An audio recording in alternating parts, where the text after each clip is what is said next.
사람들은 뭔가를 기획하고 진행을 하려고 할 때, 또는 사업이나 정치를 하려고 할 때 든든한 후원자를 좀 세우려고 해요. 뒷배경이 든든해야만 그 일을 지속할 수 있고요. 또 자기를 뒷받침해주는 이가 좀 막강할 때, 어떤 정치력이나 재력이나 막강할 때 자신감이 넘쳐서 일할 수 있다고 믿어서입니다. 근데 많은 이들이 경험에서 잘 알듯이 어떻습니까? 이 사람 후원자가 절대 영원하지 않더라고요. 처음에는 막 밀어줄 것처럼, 야, 나만 잘 붙잡고 와, 내가 다 해줄게. 근데 영원하지가 않아요. 한때는 믿었던 구석이었는데 순식간에 그게 무너질 수 있기 때문이에요.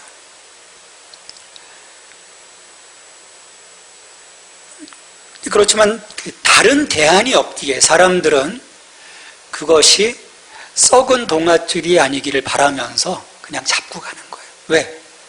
내가 뭔가를 잡고 있지 않으면, 누군가를 붙들고 있지 않으면 마음이 불안해지기 때문인 거죠. 오늘 나를 좀 이렇게 평안하게 하는 힘이 어디서 올까? 내가 지금 그리스도인으로서 무엇을 붙잡고 있는가? 우리가 붙들고 있는 이 실체가 여러분 무엇입니까?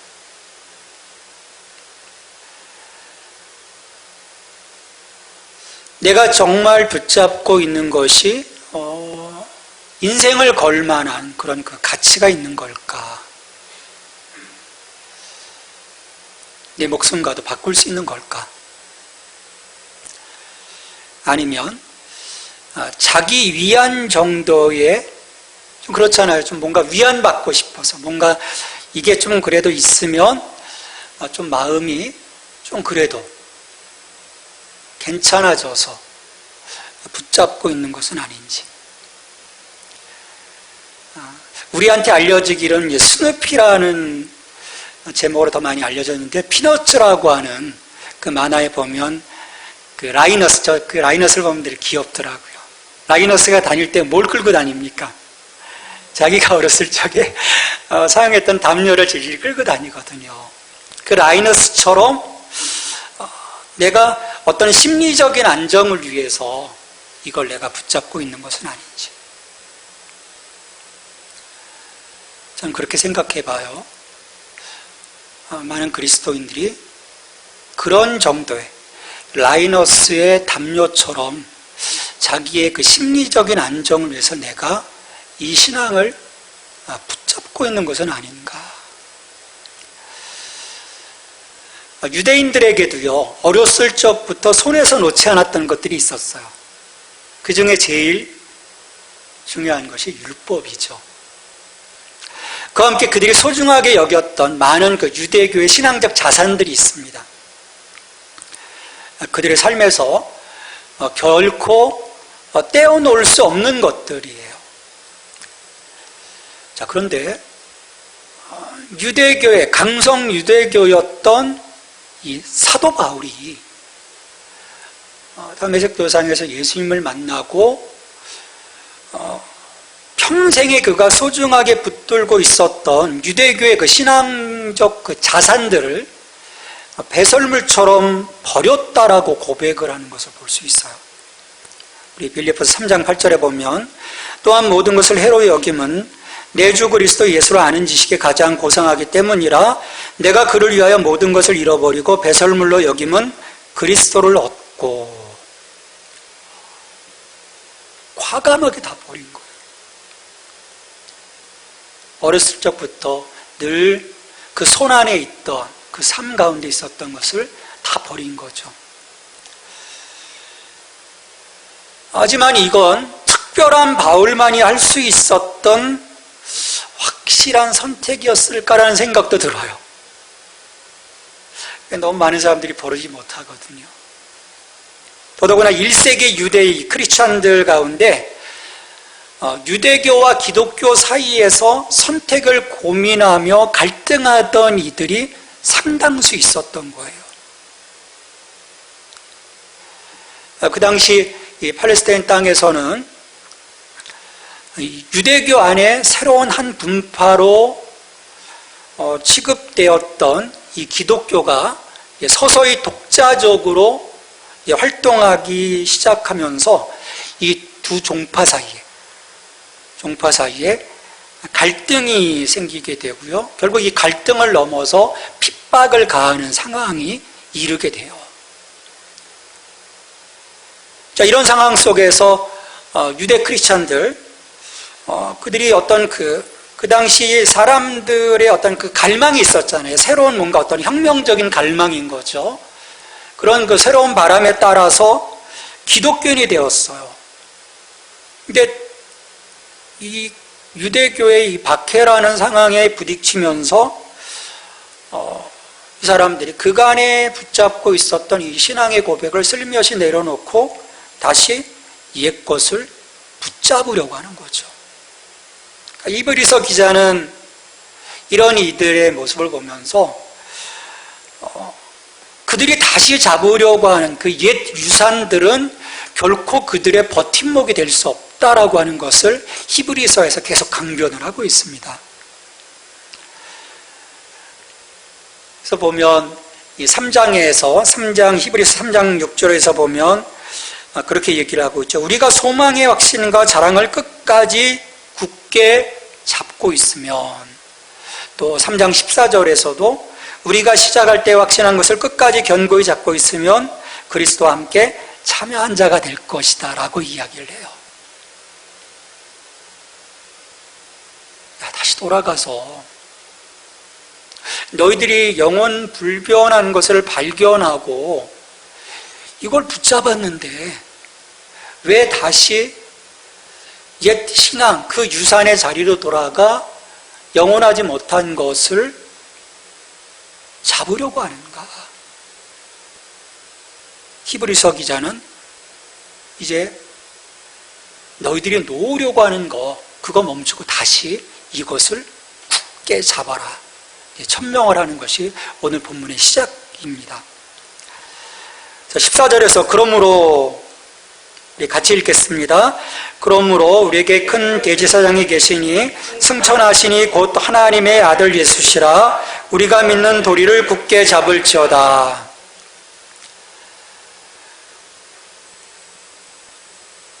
우리가 시작할 때 확신한 것을 끝까지 잡아야 하는 이유가 뭘까? 하나님께서 우리에게 보여주셔서 잡았는데 왜 이것을 놓지 말아야 될까? 앞전에서도 히브리서에서 마지막 날 우리는 하나님 앞에서 벌거벗은 것처럼 드러나게 될 것이라고 했어요. 다 낱낱이 다 드러나는 거죠. 여러분, 그때 우리가 하나님 앞에서 내세울 수 있는 게 뭐가 있을까요? 우리가 행했던 일들을 가지고 변호할 수 있을까요? 우리 마태복음 7장 22절에서 그런 장면이 나오잖아요. 사람들이 심판주 되시는 예수님 앞에 탁 서서 자기가 행했던 일들을 자랑하거든요. 주여 주여 우리가 주의 이름으로 선지자 노릇하며 주의 이름으로 귀신을 쫓아내며 주의 이름으로 많은 권능을 행하지 아니하였나이까. 우리가 하나님 앞에서 내가 행했던 일들을 가지고 나를 변호한다면 우리는 주님의 아주 차가운 응답을 듣게 될 거예요. 마태복음 7장 23절에서 그런 우리들에게 예수님 말씀하시죠. 내가 너희를 도무지 알지 못하니 불법을 행하는 자들아 내게서 떠나가라. 그렇다면 우리가 소중하게 쌓아왔던 그 영적 자산 같은 것들을 자랑스럽게 내세울 수 있을까요? 주님, 저는요, 주일 성수 정말 잘했어요. 11조 잘했어요. 성경 공부요 엄청 많이 했어요. 뭐 우리가 계속 교회 생활하면서 쌓아갔던 여러 가지 그런 그 자산들이 있잖아요.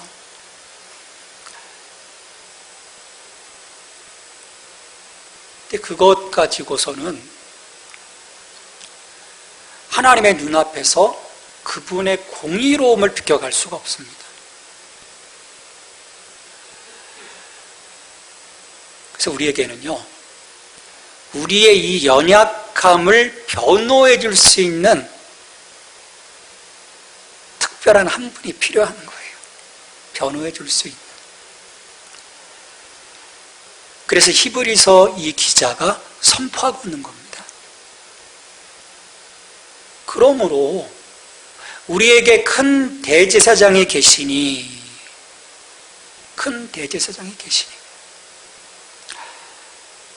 아니, 대제사장, 원래 제사장이잖아요. 제사장의 가장 우두머리를 대제사장이라고 하는데, 또 이 대제사장 앞에 큰이 붙었어요.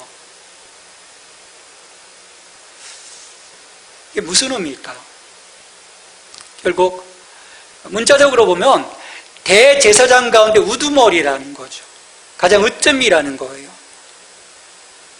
결국 비교 불가, 대체 불가의 제사장이 우리 가운데 계시다라고 하는 것을 표현하는 거죠. 그러니까 유대 크리스찬들이 과거에 알고 있었던 구약의 대제사장이 아니라는 거예요. 우리가 구약의 대제사장을 잘 알지 않습니까? 아브라함 계열 가운데 세워진 제사장이고요. 또 그들이 1년에 한 번씩 속죄소에 들어가기 전에 또 자기의 죄를 씻어야 되거든요. 그리고 또 들어갔다가 또 뭔가 그가 온전히 어떤 죄의 문제를 해결하지 못하고 그 앞에서 불교가게 되면 또 그가 죽을 수도 있는 어떤 제한된 중보자인 거예요. 근데 그 중보자와 달리 이 예수님, 큰 대제사장이신 예수님은 이 땅의 성소에 머물러 있는 분이 아니라 하늘의 성소, 하늘에 올라서 하나님 보좌 앞에 서 계신 큰 대제사장. 그래서 오늘도 우리를 위해서 변호하시고 중보하고 계시는 그분이 우리에게 있습니다라고 히브리서 기자는 얘기를 하는 겁니다.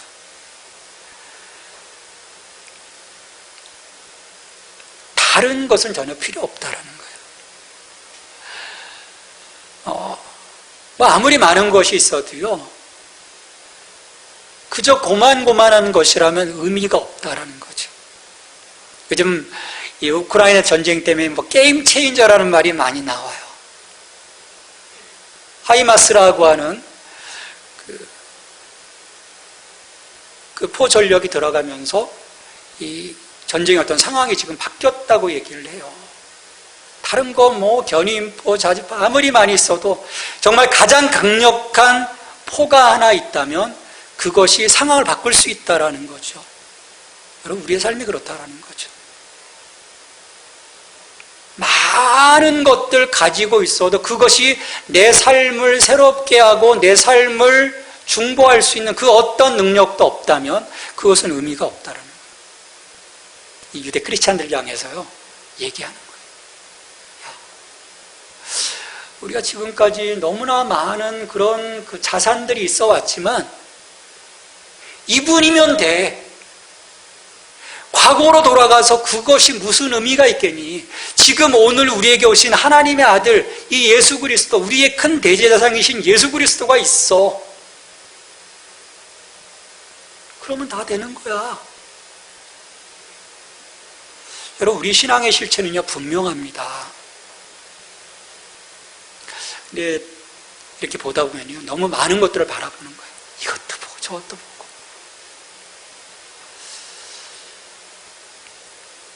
우리는 이미 놀라운 예수 그리스도와 함께, 그분이 우리와 함께 계시는 것, 그리고 우리가 그걸 또 믿고 있어요.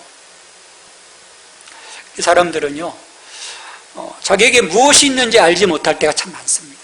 자기에게 이미 그 보물이 있음에도 그 보물을 인지하지 못하는 경우들이 참 많은 것 같아요. 그래서 우리가 매 순간 우리에게 어떤 그 영적 자산이 있는지를 살펴보아야 합니다. 그리고 그것을 굳게 잡아야 하는 거죠. 우리가 믿는 도리를 굳게 잡을지어다 라고 말씀을 하는 이유입니다.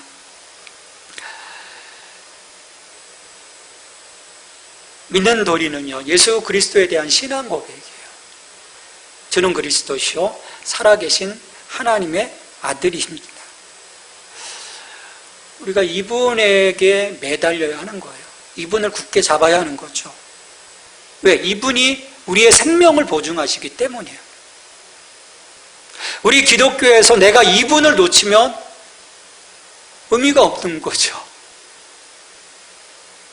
한번 생각해 보십시오. 내가 정말 예수 그리스도를 굳게 잡고 있는지, 아니면 다른 주변 잡기를 내가 잡고 있는 것은 아닌지. 예수님 외의 모든 것은요, 썩은 동아줄입니다. 썩은 동아줄이에요. 결국 끊어질 것이고요, 그걸 붙잡고 있는 한 우리는 나락으로 떨어지게 될 겁니다. 히브리서 기자는 15절과 16절에서 이 큰 대제사장이신 예수님을 굳게 잡아야 하는 이유가 무엇인지, 또 이분을 통해서 우리가 무엇을 얻게 되는지에 대해서 말씀을 하는데요. 우리 15절 말씀 같이 읽겠습니다. 우리에게 있는 대제사장은 우리의 연약함을 동정하지 못하실 리가 아니요 모든 일에 우리와 똑같이 시험을 받으신 이로되 죄는 없으시니라. 자, 우리의 연약함을 동정하지 못하실 리가 아니요 라고 말씀했어요. 우리는 연약한 존재입니다. 한없이 약한 존재예요. 언제나 보면 이 시험과 유혹 앞에서 맥없이 쓰러지기도 하고요. 그래서 우리들 하나님 앞에 회개하잖아요. 하나님 또, 이 시험에 또 하나님 또 맥없이 무너졌습니다. 용서해 주세요. 회개하고. 근데 반면에 예수님은 어떠한 분이라고 말씀합니까? 모든 시험과 유혹을 완벽하게 이기신 분이다 라고 말을 해요. 모든 일에 우리와 똑같이 시험을 받으신 분이시지만 죄는 없으시니라. 우리는 죄와 싸우다 보면 상처뿐인 영광인 거예요. 너무 많이 쓰러지기도 하고, 또 우리 스스로 상하기도 하고, 내 마음이 무너지기도 하고, 물론 다시금 하나님 앞에서 그것들이 위로받고 치료되어서 우리가 하나님 앞에 또 온전한 모습으로 나아가는 그런 시기가 있지만 이게 계속 반복되고 있죠. 상처뿐인 영광인 거예요. 근데 예수님의 승리는요, 상처뿐인 영광이 아닌 거죠. 무엇으로 확실하게 이기는지 아시는 분입니다. 그래서 40일간 금식기도 이후에도 마귀가 육체의 정욕과 안목의 정욕과 이생의 자랑으로 시험에 올 때 하나님의 말씀으로 철저하게 그것들을 막아내는 것을 볼 수 있거든요. 우리는 유혹받고 죄를 짓고 하지만 예수님은 그렇지 않으신 거예요. 우리와 똑같이 시험을 받으셨지만 결코 죄는 없으신 이유입니다. 이겨내시는 거죠. 말씀으로. 자, 그런데 중요한 것은요, 이런 예수님께서 우리의 연약함을 동정 어린 눈길로 바라보시고 우리를 품어주시고 변호해 주신다라는 거예요. 여러분, 공감 없이 변호가 될까요? 아까 우리 종철 형제도 요즘 변호사 얘기, 거기에도 보면 간혹가다 이렇게 볼 때 옆에서 이렇게 지켜보면 공감이라고 하는 부분이 참 많이 느껴져요. 다른 검사나 그런 온전한 변호사에게서는 그게 잘 안 느껴지는데 이 친구에게서는 공감이라고 하는, 이번에 어떤 그 장애우의 이야기 속에서 자기도 같은 장애우로서의 어떤 그 공감, 그게 느껴지니까 그를 바라보는 어떤 동정의 눈길이 진실하다라고 하는 것을 볼 수 있었거든요. 마찬가지인 거예요. 예수님도 우리를 공감하신다는 거죠. 우리가 죄 앞에서 무너져요. 약하기 때문에. 근데 정죄의 눈길로 바라보시는 것이 아니죠. 동정의 눈길로 바라보시고 우리를 변론해 주시는 거예요. 왜? 우리의 연약함을 아시니까. 그리고 예수님이 그 모든 것들을 감당해 보시면서 이것이 얼마나 넘어서는 것이 어렵고 힘든 일이심을 예수님도 아시는 거예요. 참 인간이었기 때문에, 참 하나님이시고 참 인간이었기 때문에 우리가 이 삶을 살아가면서 겪는 많은 시험과 유혹과 그 어려움들이 얼마나 고되고 힘들고 버거운 것인지 예수님은 아시는 거예요. 그래서 우리를 도와주시는 거예요. 바로 이런 분이 우리에게 있다라고 얘기를 하고 있어요.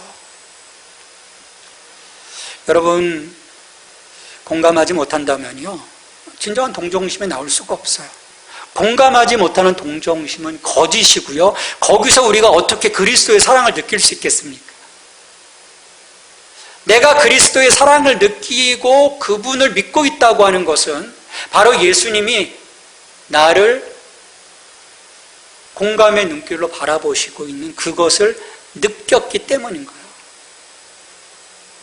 지금 내가 그것을 느끼지 못하는 그런 상황이라면 실은 예수님과 나 사이에 온전한 인격적 관계에는 아직 형성된 것이 아닌 거죠. 그 은혜를 우리가 잘 모르는 거예요.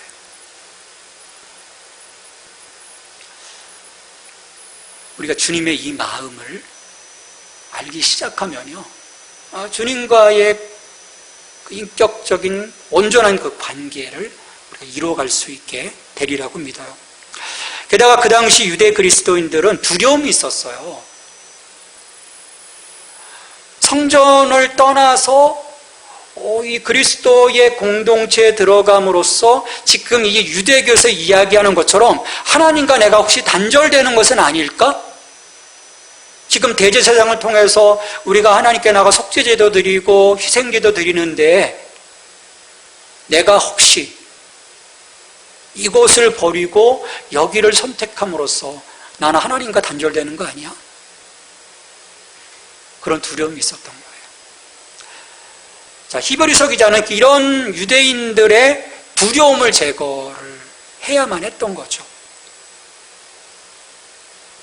그래서 믿는 도리이신 큰 대제사장 예수 그리스도를 굳게 붙잡으면 우리는 이분을 의지해서 담대하게 하나님 보좌 앞으로 나갈 수 있다라고 선포를 합니다. 굉장히 다른 상황인 거죠. 구약의 대제사장은 위임받아서 자기 혼자 들어가는 것인데 우리가 예수 그리스도를 붙잡음으로써 이분과 함께 담대함을 얻어서 하나님께 나아갈 수 있는 새로운 길을 열어주셨다라고 히브리서 기자는 선포하는 거예요. 영적인 자신감을 예수님께서 우리에게 부여해 주셨다. 두렵고 떨림으로 나아가는 것이 아니라 예수님 때문에 담대하게 그분, 바로 아버지 앞에 우리가 나갈 수 있는 길이 열렸다라고 얘기를 해요. 우리는 바로 큰 대제사장이신 예수님을 힘입어서 하나님께로 나아갈 수 있어요. 여러분, 이게 우리의 은혜인 거예요. 나가서 내가 직접 아버지께 얘기할 수 있는 거죠. 예수님의 이름을 힘입어서 아버지께 얘기할 수 있는 거예요. 그래서 16절에서 말씀합니다. 그러므로 우리는 긍휼하심을 받고 때를 따라 돕는 은혜를 얻기 위하여 은혜의 보좌 앞에 담대히 나갈 것이니라. 여기서 두 가지 놀라운 혜택이 나오죠. 긍휼하심을 받고 또 때를 따라 돕는 은혜를 얻게 될 것이라고 얘기를 해요. 여러분, 은혜의 제공에는 제한이 없습니다. 유일한 조건이 뭐겠어요? 그것을 기꺼이 받고자 하는 마음, 그것이 꼭 필요하다라고 생각하는 우리의 마음인 거죠. 성경은 뭐라고 말씀합니까? 너희 입을 크게 벌리라. 자, 우리가 두 가지의 목적을 갖고 은혜의 보좌 앞으로 담대히 나가야 합니다. 우리 자신의 의가 아닌 예수 그리스도의 의를 의지해서 우리는 아버지에게서 긍휼하심을 입어요. 우리를 긍휼히 여겨주시는 그 아버지의 그 마음 때문에 우리가 하나님 앞에 나아갈 수 있는 거거든요. 하나님의 긍휼하심이 없다면 우리는 하나님 앞에 나아갈 수가 없어요. 결코 나아갈 수 없는 거죠. 우리가 죄인이니까.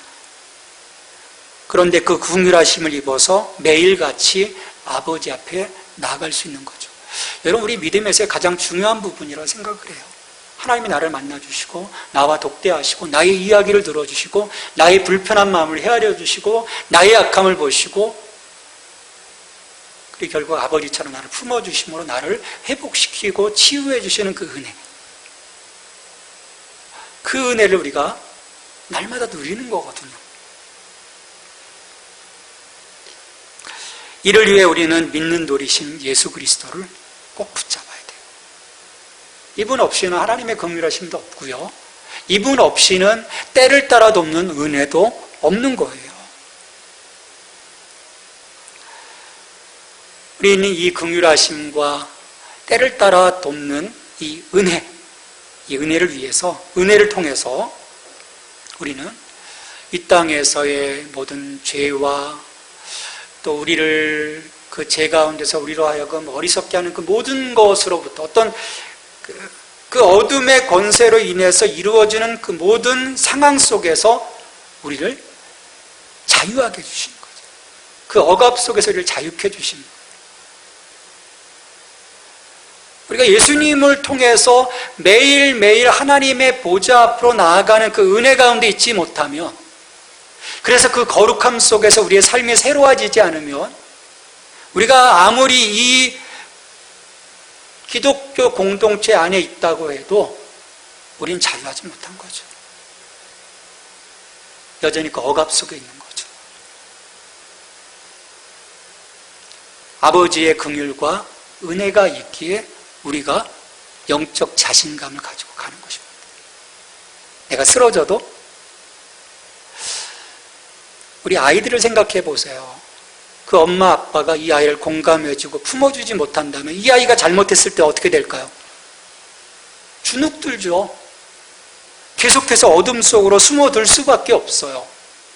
근데 내 엄마 아빠가 나를 용서하실 거고, 내가 좀 잘못했어도 용서하실 거고, 나를 품어주실 거고, 나를 사랑해 주실 거라는 확신이 있다면 숨어들지 않죠. 왜? 아버지가 나를 회복시켜 주실 건데, 용서해 주실 건데, 그 자신감인 거예요.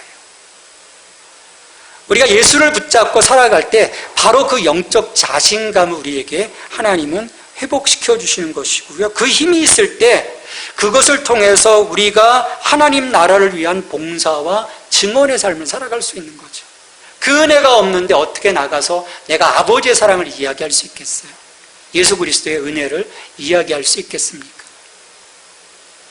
이것이 예수 그리스도를 붙잡고 나아갈 때 주시는 가장 큰 은혜라고 저는 믿어요. 우리 뒤에는 누가 계십니까? 바로 하나님의 아들 예수 그리스도, 큰 대제사장이신 예수 그리스도. 이분이 우리의 든든한 후원자입니다. 우리에게는 예수님이 있어요. 다른 거 필요 없습니다. 이분만 계시면 돼요.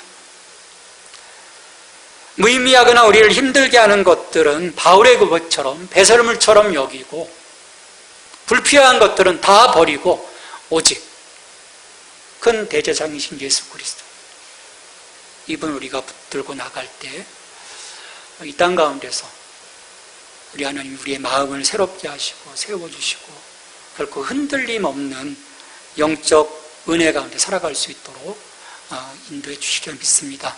이 은혜가 넘치기를 주님의 이름으로 축원합니다.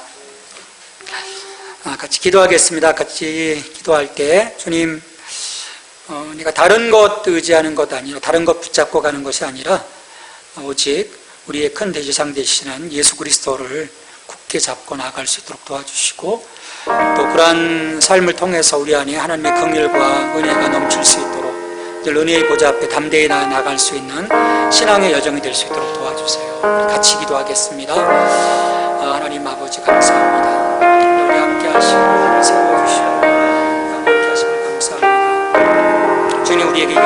자가 있음을 날마다 알게 하여 주십시오. 그분을 통해서 우리 안에 병일과 그 때를 따라 돕는 그 은혜가 넘침을 합니다. 또 이분을 위해서 우리가 담대하게 하나님 보좌 앞에 나아가랍니다. 아버지 하나님 도와주시면서 우리의 삶에서 주님 저를 우리와 함께 하신 이 든든한 후원자신 예수님 때문에 우리가 영적으로 주눅들지 않고 더욱더 강한 모습으로 살아갈 수 있도록 하나님 도와주시옵소서. 이 은혜 속에 있게 하여 주십시오.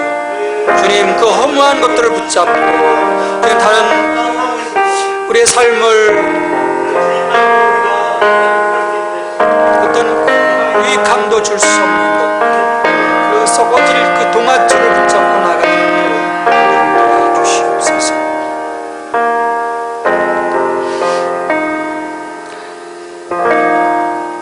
하나님, 우리에게 큰 대제사장이신 예수 그리스도를 든든한 배경으로 주시니 감사합니다. 우리가 복된 존재입니다. 우리에게 허락하신 이 은혜를 알게 하시고 우리의 영적 자산이신 예수 그리스도를 늘 품고 그분에 대해서 고백하며 나아갈 수 있는, 그래서 우리 안에 긍휼하심이 있게 하시고 때를 따라 돕는 은혜가 넘칠 수 있도록 하나님 저희들을 축복하여 주시며 그렇게 사랑받고 하나님의 은총 안에 서 있음을 통해서 주님 우리가 영적으로 주눅들어 살아가는 삶이 아니라 늘 강력한 그 은혜 안에서 넘치는 사랑 안에서 주님 살아갈 수 있도록 축복해 주시옵소서. 감사하고 예수님의 이름으로 기도합니다. 아멘.